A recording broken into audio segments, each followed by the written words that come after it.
He started his NFL career being named to the All-Rookie team. He finished his career in the Saints Hall of Fame. The guy is black and gold through and through. He is Stan Brock. What's up, guys? This is Mike Carney. This is Toy Cook. I'm Randy Mueller. This is Quinn Early. I'm Delvin Bro. I'm Alex Molden. I'm Jake Cup. And this is Life of a Saint. And this is Life of a Saint. And this is Life of a Saint. The Life of a Saint. Life of a Saint. Life of a Saint. And this is Life of a Saint. Who dat?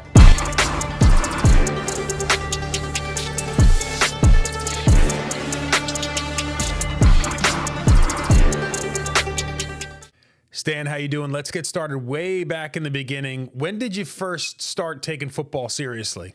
Probably my sophomore year in college. Really, in high school, I liked basketball more than football. But then once I got into college and started playing football, I had some great coaches, Bill Mallory and George Ballou. George Ballou was my position coach, and Bill Mallory was my head coach. And I had great coaches, and they really were the guys that inspired me to want to go on. So I know you grew up in Portland, but you chose the University of Colorado to go to school. What prompted that choice? Well, the easy answer is that both of my brothers were there. Pete is 4 years older than I am, and Willie is 3 years older than I am. And they were both at Colorado. But if you've ever been to Boulder and seen that campus and walked around there, and if you enjoy the outdoor life, really, I couldn't think of a better place to go. I was very highly recruited. I was recruited by Oklahoma, Nebraska, UCLA, and Washington, and those were the trips that I went on. And quite honestly, there's no comparison to Boulder, Colorado. I'm sure you faced your share of obstacles along the way, but what was the toughest obstacle you had to overcome in making it to the NFL? I guess I was my biggest obstacle, because I don't know that I ever really believed, all the hype. In high school, I honestly, there were better kids on my team. There were better football players on my team. But because my older brother, who's 4 years older, so by the time I'm a senior in high school, he's a senior in college, right? So he's a college All-American and very good football player. My other brother, Willie, was a small college All-American, and then he went to Colorado. And so I got a lot of press and accolades because of my older brothers. And I really believe that, I was the only All-American football player out of the state of Oregon. And I knew there were better players on my team. So those kind of things, they have never really meant anything to me, because, when outside people are voting on it, I really didn't put any stock into it. And so being highly recruited was, it was whatever. And I knew that it was because my brothers, everyone was kind of betting on the come that I would, be able to play. So getting into college and playing football at University of Colorado, and then your question was, what was my biggest obstacle? Well, my biggest obstacle was always me. I was never sure that I was, really that good. Other people tell you, but probably then by the time I, got to be a junior and my senior year, then when my teammates voted me as a captain, that meant a lot. And then I was voted by my teammates as the Offensive Player of the Year from Colorado my senior year. Those are the ones that I believe. I believe when my teammates vote, those are the ones that I believe. So my biggest obstacle was me. I wasn't really sure that, and then now I'm going to be the 12th player picked in the first round of the draft of 1980, and I'm, go to New Orleans, and I'm really, are you really sure that I'm worthy of that? I'm not sure that I believed I was, and I was hoping that it wasn't the height. But then once I got to New Orleans, and Dick Stanfill was my offensive line coach, I absolutely loved that guy. He was great for me. He was great to me. He helped me a lot, and my confidence just kept soaring. And so, yeah, I think the biggest obstacle. Kind of a long-winded answer to your simple question. Did you attend the draft, or was that kind of before that was a thing? Yeah, there was no draft back then. There was no attending a draft in 1980. Hell, I was in my apartment with a rotary dial phone, and they weren't allowed to call you until 8 o'clock in the morning. And at 8 o'clock in the morning, my phone rang, and it was actually the Buffalo Bills. What they used to do is they used to call and see if you would be interested in playing for their team, and then they would hold you on the line so that, and there was no call waiting back then, but they would just hold you on the line so no other teams could call you. And so then the Buffalo Bills traded their first-round pick, which I forget the number, but it was higher than 12. They traded that pick to Seattle, and when I put the phone down, and if you remember, I don't know how old you are, but you put the phone down and you would hit the two buttons to hang it up, and as soon as those buttons made contact, the phone rang again. It was the New Orleans Saints, and they said, we're going to draft you, in the first round, and they came back and said, yeah, we just drafted you, and there was no ESPN, there was no cable TV, and so I'm like, okay, thank you very much, and they said, yeah, someone will be in contact with you, and we'll go from there. And I'm like, okay, thank you very much, and hung up, and that was it. I went to my wife and said, hey, we just got drafted by the New Orleans Saints. So you're a first-round draft pick. You end up heading to New Orleans. Who was it that took you under their wing and kind of showed you what it was like to be an NFL player? Yeah, it would be Archie Manning. So Archie, they, again, the New Orleans Saints made me a starter from day one at training camp. When in the old days in training camp, we got into training camp, and the rookies were there for 2 weeks, and then the veterans come in. And then when the veterans came in, the first day the veterans came in, they made me a starter. So, and I didn't earn it. That wasn't the earned spot. So now you can imagine I have, these veteran offensive linemen who just lost one of their friends who was a starter the year before, and they replaced him with a rookie and who hasn't earned anything. It was the first day of practice. So they weren't very helpful at the beginning, and but Archie knows, okay, if the guy's a starter, then I better make sure he feels good about it. So Archie took me under his wing, and he helped me with a lot of things. Yeah. 223 starts in 234 games. Incredible display of durability. What do you attribute that to? Pure luck, really pure luck. I wanted to play. I wanted to play a long time, but a lot of people want to play a long time, and mine was it's just pure luck that you don't get hurt, you don't have something, a reason that you can't play, and really in my 16 years I only missed 11 games in my whole career. I missed 9 one season because I blew my knee out, and I missed 2 another season because I blew my knee out. Other than that, I played in every game. So it's just luck, really luck. I was very lucky, very fortunate not to get injured, and that's what really kind of kicks everybody out. You certainly had your share of bumpy years earlier on in your days in New Orleans, but in 1987, you guys finally have a winning season. What was that like for you to finally get over that hump? Yeah, there's a lot of history between 1980 and 1987, and it's hard to blow by that. But, in 1980, we were 0-14, and we won our 15th game in New York against the Jets. That's when Buddy Diliberto was, announcing the Saints news with a bag on his head. there was a lot of things. We lost Dick Nolan, our head coach. He got fired with 4 or 5 games to go. Then the whole staff changed over. Bum Phillips came in, and Bum brought in a different philosophy, and he believed in family, and he believed in putting a group of guys together that were committed to each other. We might not have been the best athletes, but he wanted a group of guys that he knew would go to war for him every time,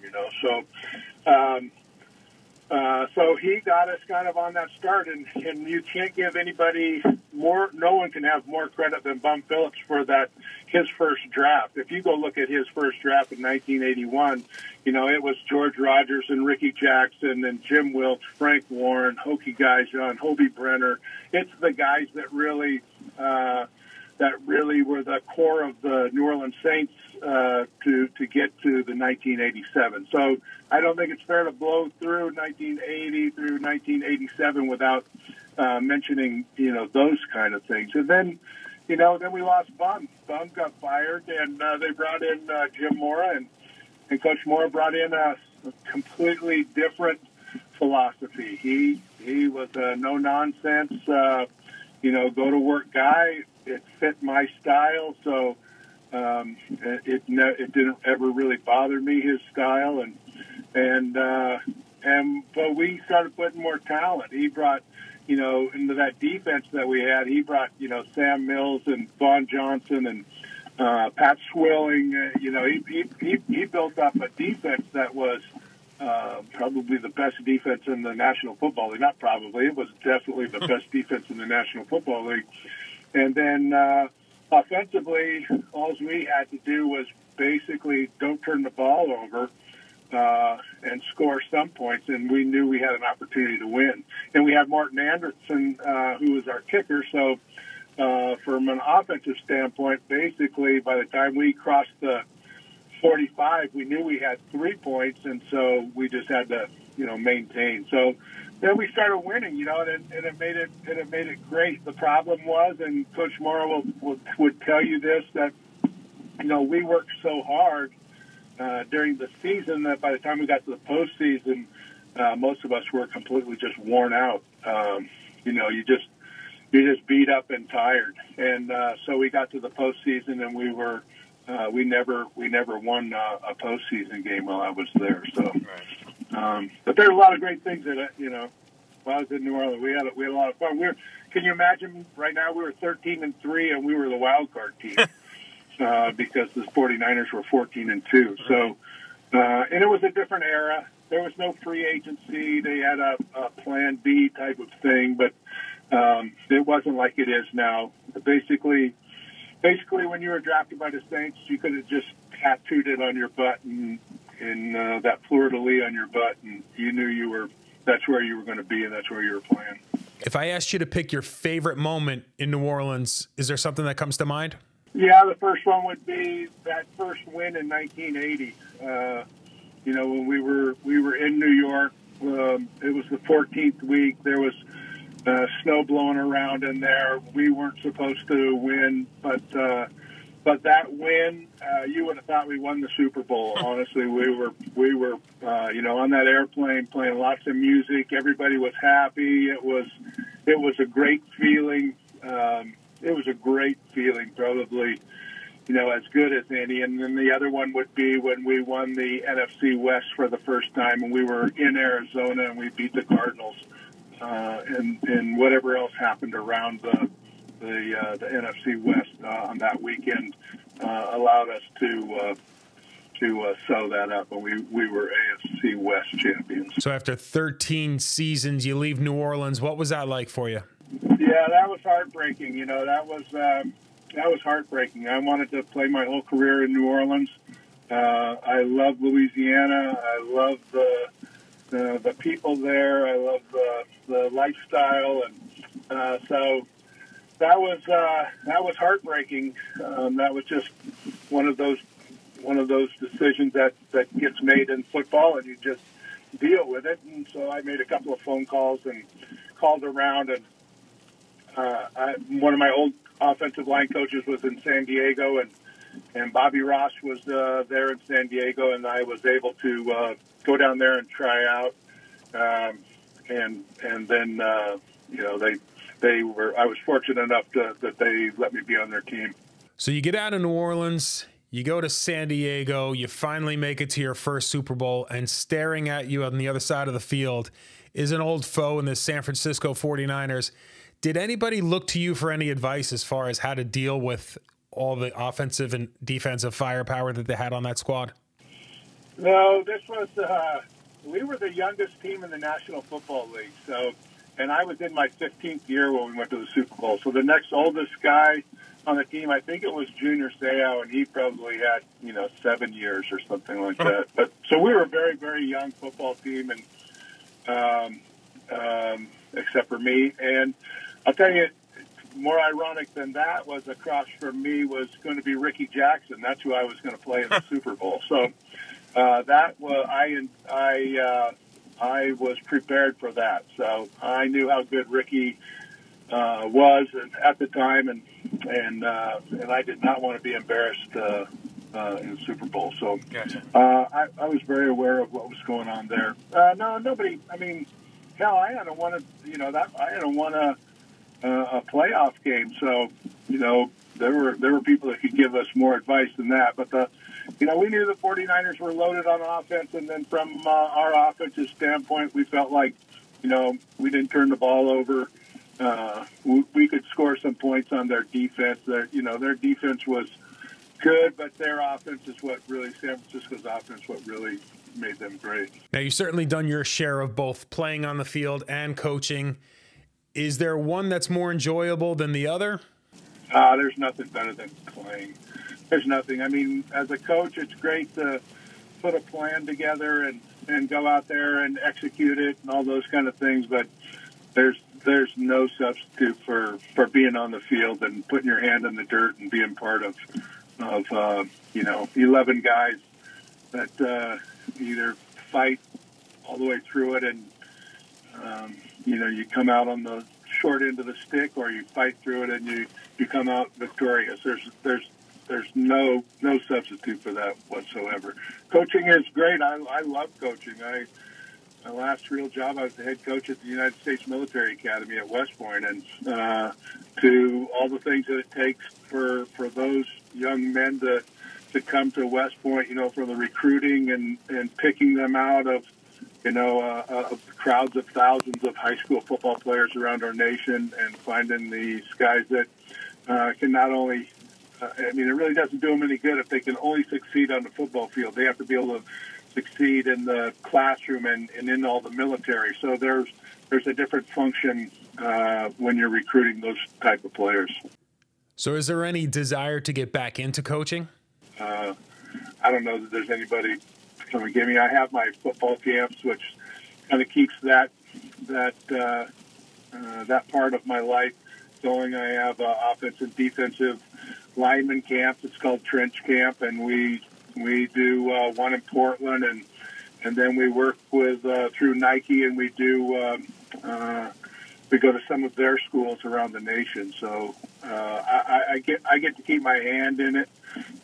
I get to continue to be a part of it through Trench Camp. These black and gold events that you put on, can you tell me a little bit more about those? So through my time there at West Point, I got to be around these great kids, and now after their football seasons are over, their senior year, then they basically go to battle, and you watch them grow through that. And I've been able to stay fairly close with a lot of those guys. And I had my right tackle when I first got there. His name's Seth Neiman, and he went through the whole process and continued on, and from first lieutenant to lieutenant colonel all the way through, and he ends up being Green Beret. And in the special forces, those guys do some crazy things, and they're asked to do some crazy things. But he was severely injured in Afghanistan, and I went and saw him, and and I realized at that point that, I was going to do something for them. So I started a fishing rodeo down in Grand Isle, Louisiana. It's called the Black and Gold Classic. It's funny if you think about, Colorado's black and gold, West Point's black and gold, the New Orleans Saints are black and gold. So a lot of the teams that I played on were black and gold, so it worked for me. So I call it the Black and Gold Classic. And we have a fishing tournament, and we now, my daughters are helping me run it, and they've grown it to where we now have a fishing tournament and a big dinner. We have, Joey LaBella comes in and cooks for us, and a couple of the other top chefs of New Orleans or of Louisiana, they come down and they put on a big feed for us. And so we have a sponsors dinner. We have a concert. We have 3 bands that play on Saturday night. So we've grown this thing up, and we also do a sporting clay shooting event. And so we've grown this thing up now. This is our 11th year down in Grand Isle, and so we're going to give money now to a group called the Special Operations Warrior Foundation, and that's basically the group, the foundation that when any of our special operations, whether it's the Green Beret or the Navy SEALs or any special operators, if they're killed in action, this is a foundation that is run by General Hutmacher, and they raise money to support that special operators family for the rest of their life. So they build money so that they can have a scholarship and get their education for the rest of their lives. So I think it's a great event, and Clay Hutmacher is the president, and I got to meet him and be around him, and I think he's doing a great job, and we're looking forward to having them on board, trying to raise some money for them. You've certainly earned your share of honors throughout your career. What was it like for you getting the call that you had made it into the Saints Hall of Fame? Oh, that was awesome. That was, I forget what year it was, but it was, that was great. I love being in there. I love coming back. I love seeing all the guys. And, a couple of years ago, they brought back whatever they called the top 50. And so they brought 50 of us back, and we got to see I crossed over a lot of those guys' career. And, some of those guys, that was the last time I saw them. John Hill passed away, so that was the last time you get to see those guys. So it's a great honor, but, again, honors have never played a really big role in my life. But I'm so proud to be associated with that group of guys, and we have so much fun when we get back together. There we have it, folks. 11 episodes in the books. Thank you, Stan Brock, for your time. I appreciate everybody sticking this one out. Who dat to you. We'll see you on the next one.